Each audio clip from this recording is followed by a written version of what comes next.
On ne va pas se mentir, cela aurait été incroyable qu'en 2025 sorte le film Toy Story 5. Déjà pour le côté des 5, mais également, surtout par rapport au fait que le premier Toy Story soit sorti en 95, soit, s'il était sorti en 2025, une différence de 30 ans pile, ce qui n'est pas le cas, mais cela aurait été incroyable. Évidemment, là, il sort en juin 2026, mais j'avais déjà des petites idées, parce que qui dit Toy Story 5 peut nous dire 5 théories. Alors peut-être pas forcément, mais j'ai 5 théories sur Toy Story 5, et j'espère qu'elles vous plairont, donc posez-vous, calez-vous. Alors bien sûr qu'il faut avoir vu les 4 premiers films afin de comprendre ce que je vais pouvoir vous évoquer dans la vidéo, puisque je vais utiliser eh bien, le 1, le 2, le 3 et le 4, donc je vais tous les utiliser afin de fournir cette vidéo. Et la première théorie que je te propose par rapport à Toy Story 5, c'est le retour d'Andy. En effet, Andy est le jeune garçon qui a fini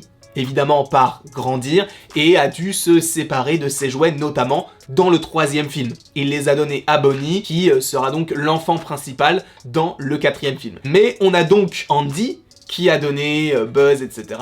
Woody, lui, a sauté du camion, entre guillemets, pour aller avec sa petite famille de jouets. Mais en vérité, c'est vrai que on entend dire qu'Andy pourrait revenir. Alors sachez qu'il me semble qu'à ce stade-là, il n'y a rien, d'accord? C'est-à-dire que là, ils sont en train d'écrire le scénario, logiquement, et bientôt ils vont supposément passer sur l'animation, etc. Mais le scénario n'est jamais vraiment fini, d'accord? Peut-être que Andy sera dans le film, peut-être qu'il ne le sera pas. Là, quand on entend des rumeurs sur Toy Story 5, en vrai, moi je n'y crois pas particulièrement, parce que pour moi c'est peut-être un peu trop tôt. Bien sûr qu'il y a des idées, mais de là à se dire qu'il va faire ça, ci, ça, je pense que c'est trop tôt, et je pense que même Pixar n'a même pas encore tout imaginé par rapport à cette histoire-là. Mais en tout cas, concernant Andy, je pense qu'il est possible qu'on puisse le revoir, mais cette fois en ayant un enfant, une famille, et que ce qui serait la fin parfaite, ce serait d'avoir les mêmes jouets qu'il avait auparavant, mais à son enfant à lui. Et que la fin du 3 et le 4 soient entre guillemets un petit virage pour mieux revenir sur l'intrigue principale, celle d'Andy. Et donc de donner ses jouets de génération en génération. Ça aurait pu être intéressant. J'aurais bien aimé que ce soit le cas. Est-ce que ce sera le cas? Je ne sais pas. Est-ce qu'ils vont faire revenir Andy?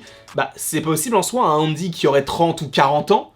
Moi je trouverais ça très intéressant pour le coup, parce que ça ferait, encore une fois, interagir nos pensées, nos souvenirs par rapport à ça. Sachant toujours dans la même théorie que si on a Andy, évidemment qu'on aura Woody et Buzz, ils se retrouveront, enfin ça a été dévoilé, d'ailleurs on le sait déjà, ça pour le coup on le sait, un Toy Story ne peut pas être sans Woody et Buzz, sachant que je vous rappelle que dans le 4, ils se séparent. Woody va avec la bergère, avec la fête foraine, et Buzz va de son côté avec Jessie et les différents petits jouets qu'ils avaient depuis le premier film. Oups. Oh non! Oh merde! J'ai cassé une de mes pop. Il lui manque une jambe.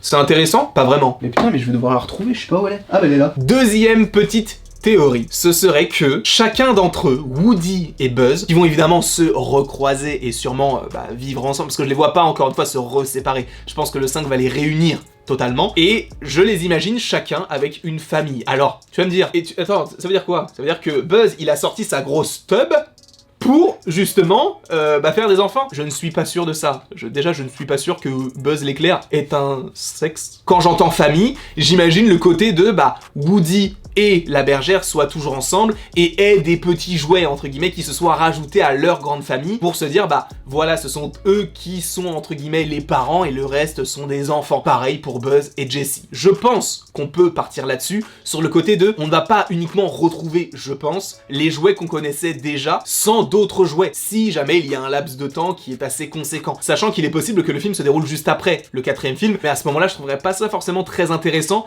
dans le sens où ils viennent de se séparer, s'ils se retrouvent tout de suite, c'est un peu dommage. Laissez Woody vivre sa vie, laissez Buzz être le chef de ce groupe-là, et après, allez quoi, 5-10 ans plus tard, ils se retrouvent, parce qu'en fait, c'est le destin, ils sont censés finir, entre guillemets, tous ensemble. Et donc oui, je pense qu'ils auront chacun de nouveaux jouets de leur côté, avec une nouvelle famille, chacun, avec une énorme armée de jouets. Et ce qui serait intéressant, et c'est la 3e théorie par rapport à Toy Story, ce serait que on ait Woody et Buzz qui soient en compétition. Alors pourquoi? Je vous explique très simplement. Ce serait l'idée de se dire que les deux ont évolué tout seuls. Mais quand ils vont se réunir, qui serait le chef? Est-ce que ce serait à nouveau Woody? Est-ce que ce serait Buzz qui va prendre le lead? Ou est-ce qu'ils arriveront à se coordonner pour devenir les deux chefs? Je pense qu'il va y avoir une certaine compétition. Je ne pense pas qu'il y aura des Olympiades, quoique ça pourrait être assez intéressant, mais à mon sens, il va y avoir encore une fois de l'animosité entre les deux quand ils vont se retrouver, parce que les deux auront évolué d'une certaine manière, et peut-être qu'ils ne vont pas se retrouver comme ils se retrouvaient quand ils étaient dans les 3 premiers films. Je ne pense pas, je ne suis pas sûr qu'on parte là-dessus, mais ça pourrait être assez intéressant justement de partir sur d'autres manières de faire. Peut-être que Woody est parti dans tel pays, tel pays, tel pays, donc il a évolué de cette manière-là. Peut-être que Buzz, lui, a subi des départs de jouets, des arrivées de jouets, etc. Et du coup, ça l'a peut-être aussi changé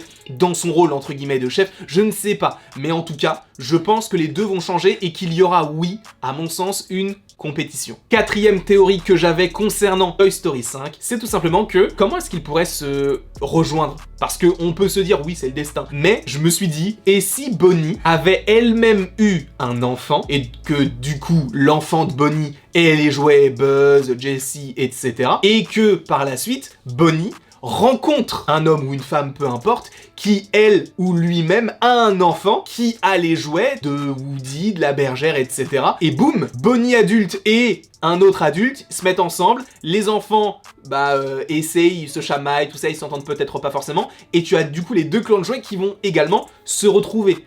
Ça serait hyper intéressant qu'on ait ça. Alors je pense pas que ce soit un si gros gap entre le 4e et le 5e film, puisque Bonnie, elle a quoi, elle a 4 ou 5 ans, si on la retrouve à 35 ans, ça fait un gap de 30 ans quand même, quoique en vrai il pourrait le faire. Ça c'est la 4e petite théorie que j'avais, et la 5e, et non des moindres, qui serait l'antagoniste du film. Parce que dans un premier temps, on avait Sid, qui était donc un enfant qui voulait martyriser les jouets. Dans le deuxième, on avait Hal de la ferme aux jouets, qui lui te faisait comprendre très simplement qu'il allait prendre Woody et le vendre au plus offrant. D'ailleurs, je pense qu'on fera une vidéo sur Hal de la ferme aux jouets parce que c'est hyper intéressant. Et dans le troisième, on avait Lotso, qui est le premier méchant jouet, ou en tout cas méchant principal, parce que c'est vrai que dans Toy Story 2, on avait Papy Pépite, et dans Toy Story 4, on a Gabi Gabi, qui n'est pas vraiment une méchante. Dans le 5e, je me suis posé la question, est-ce qu'on aura le retour d'un humain antagoniste ou d'un jouet antagoniste? Et quelle pourrait être leur volonté? Je me suis posé la question, mais je n'ai pas eu de réponse, je n'ai pas trouvé la réponse, je n'ai pas trouvé la solution, donc je me suis dit, en fait, partons sur le principe de, on est en 2024. Aujourd'hui, il est vrai qu'il y a des jouets qui se vendent, etc., mais ce qui se vend de plus en plus, ce sont des jouets très en lien avec la nouvelle technologie. Et ça, c'est un pan qu'on n'a pas vraiment évoqué du côté de Toy Story, parce que le dernier méchant qu'on ait eu, c'est Gabi Gabi. Hein, d'accord, c'est pas forcément le méchant le plus moderne. Et si l'antagoniste de Toy Story 5, ce soit, je dis n'importe quoi, pas une IA non plus, parce qu'on n'est pas dans Mission Impossible, mais que ce soit tout simplement les nouvelles technologies, de nouveaux jouets qui soient là, un peu à l'image de ce qu'on avait avec Woody et Buzz, quand Woody avait un petit peu la rage quand Buzz est arrivé et il avait peur de se faire prendre sa place, et finalement non. Est-ce que là on partirait également là-dessus avec les jouets tangibles entre guillemets et les applications, les nouvelles technologies, etc. Je ne sais pas, en vrai je pense que ça pourrait être assez intéressant, parce qu'on n'a jamais utilisé ce pan avec les nouvelles technologies du côté de Toy Story 5. En tout cas, je ne sais pas ce que vous en pensez, n'hésitez pas à me le mettre dans les commentaires, n'hésitez pas non plus donc à aimer, partager, commenter, vous abonner si ce n'est pas déjà le cas. Et après tout ceci, il ne me reste plus qu'à vous dire à la prochaine, pour la prochaine.